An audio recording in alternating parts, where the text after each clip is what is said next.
Kings, queens, and everyone in between, to our very special edition of A Drag Storytime, a place where we learn the strength in diversity, kindness, and inclusion. Unfortunately, programs like ours are being targeted all around the world with purposeful misinformation about what we do and the 2S LGBTQIA+ community. And so we want to dive in and talk about what we really do. Surprise, we read books.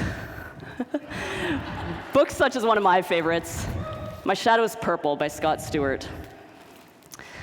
And in here, we end up, of course, we sing songs and we dance, and more importantly, we're building bridges of communication and community for young folks and families.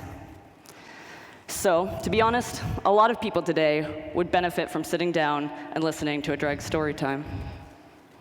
When we go to reading events, we often read stories that are near and dear to our hearts.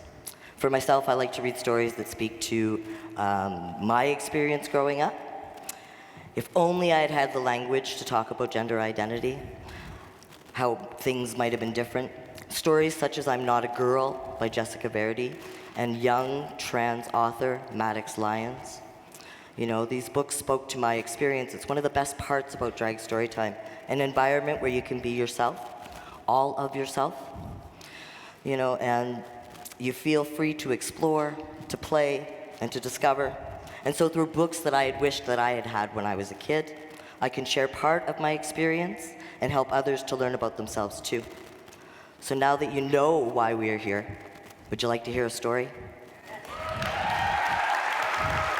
That's what I like to hear. Our story today begins like many of your familiar stories. It was the tale of two kings, King Onyou and King Neptune. These kings were so close, they were practically brothers. And like the good kings that they were, they saw the strength and the diversity of the people in their land. And they knew that the path through hardship was through coming together as people. They wanted to share their vision of a more inclusive world. And what better way to do that than through storytelling? The kings dressed in their very best for their debut story time. Invitations of the reading were sent out to everyone in the kingdom, and they were encouraged to wear fabulous clothes as well. If stories are all about make-believe anyway, why not dress your most extravagant and fancy? Yes.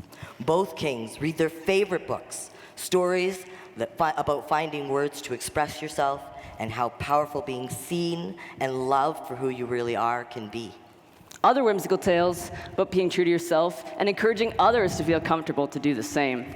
Everyone enjoyed the story time so much that the kings decided to come back every week and read.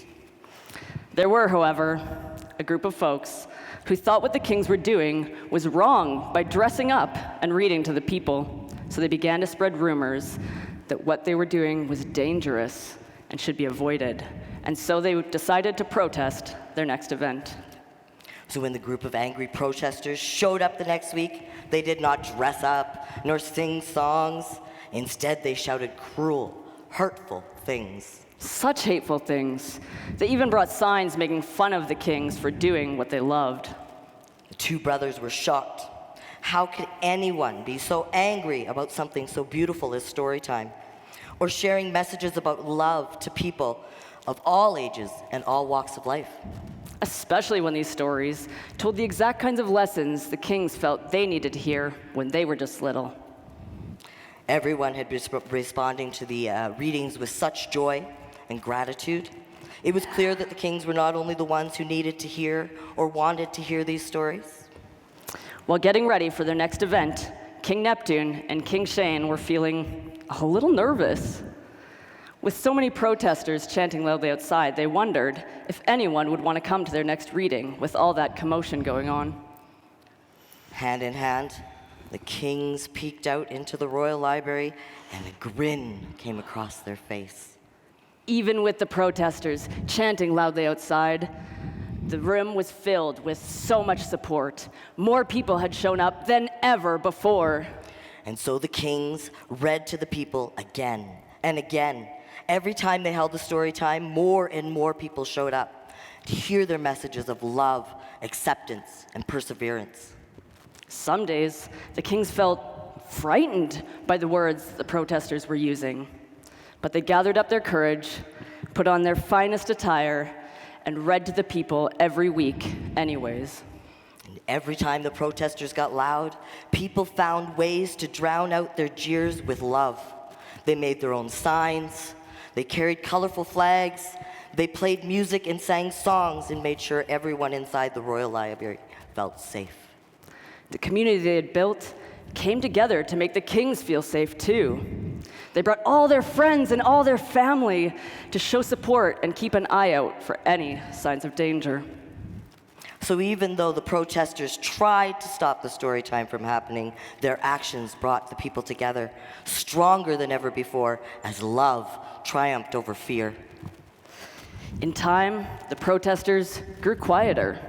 Some sat down to listen to the lessons being told, and others understood that their language was hurtful and worked towards being better. Others simply quieted down and went on their way. The love and joy within the Royal Library continued to grow, and the kingdom was thriving, using lessons taught by the king's stories.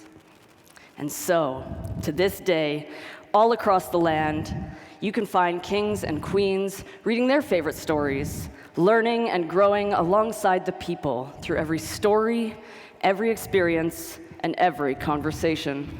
Because nothing can stop the most powerful force in all of the land, love.